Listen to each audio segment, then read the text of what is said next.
নিজে যদি এই ধরনের একটা বড় ধরনের ঘটনা ঘটায়, স্বাভাবিক কারণ তার মানসিক এবং নার্ভাস সিস্টেমের উপরে তো থাকে, যে কারণেই সে কিন্তু এই কমিশনের পরে সে ওখানে ওয়েপন রেখে হাঁটাহাঁটি করছিল। সে তার কারণ কি, সে এই স্ট্রেসটা নিতে পারছিল না, এবং হয়তো এটা ঘটানোর পরেই সে বুঝতে পারছে যে সে কত বড় অন্যায় এবং অমানবিক কাজটি সে করে ফেলেছে, সেটিও সে হয়তো তাৎক্ষণিকভাবে অনুভব করেছে। আমার ধারণা হয়তো আজকে একদিন দুদিন গেলে একটু সে সেটেল করলে, এরপরে হয়তো মেন্টালি সেটেল করলে হয়তো বোঝা যাবে যে কেন। না, আমি তো বললাম যে সেটা আমরা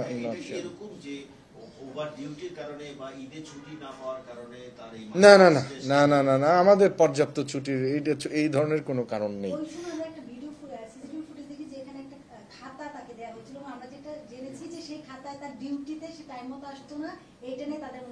না না না, একদমই না, এটা একদমই না।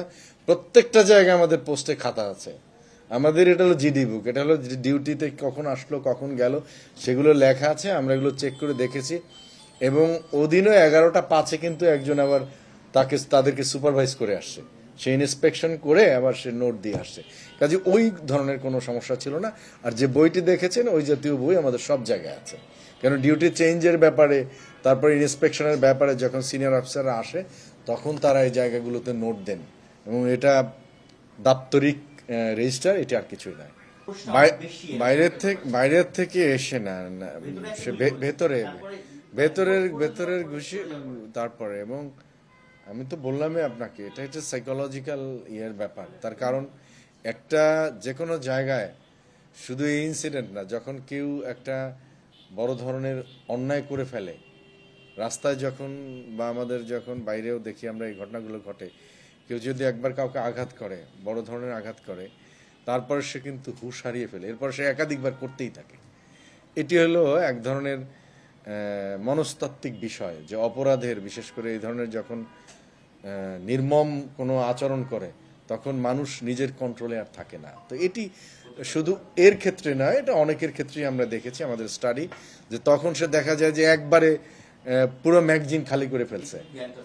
তার কারণ হলো যে ম্যাগজিন খালি, এটা কিন্তু স্ট্রেসের কারণে, সে স্ট্রেসটা নিতে পারে না। এটি যদি অন্য বিষয়, অন্য আলোচনার বিষয়, যদি সেগুলো সেই কারণে অনেক সময় হয় যে ধরেন একটা বুলেটেই কাজ হয়ে গেছে, তারপরে দেখবেন যে হয়তো 20 রাউন্ড খরচ করে ফেলছে শুধুই, তার কারণ সে আউট অফ কন্ট্রোল থাকে না, নিয়ন্ত্রণহীন না। মানুষ তো সাইকোলজিক্যালি, আপনি প্রতিটা মানুষের যে মস্তিষ্ক, এটার উপরে তো আপনি 100 ভাগ নিয়ন্ত্রণ পৃথিবীতে কেউ নিতে পারে না, তাই না? তো আমাদের সেই জায়গাগুলোতে আমরা কাজ করি, আমাদের যত কাজকর্ম আছে সেগুলো আছে। এখন উত্তেজনার বশবর্তী হয়ে যে দুর্ঘটনা ঘটে, এটি কিন্তু বিরল নয়। উত্তেজনার ইয়েতে হয়ে যে অনেকে এই ধরনের নির্মম ঘটনা ঘটে, সেগুলো অনেক সময় মুখোমুখি হতে হয়। তো সেই ধরনের দুর্ভাগ্যজনক এটি আমরা মনে করি। আর তদন্ত করলে হয়তো পুরোটা আরো পাওয়া যাবে না। প্রত্যেকটা মানুষের জন্য, আপনিও তো আপনার জন্য ঝুঁকিপূর্ণ হতে পারেন। হঠাৎ কেউ যদি আপনার ইনভেস্টিগেট করে, আপনি হয়তো যে লোকটাকে স্ল্যাপ করা উচিত না তাকে স্ল্যাপ করে বসলেন, বসার পর বুঝলেন যে আমি স্ল্যাপ করাটা আমার ঠিক হয় নাই, তাই না?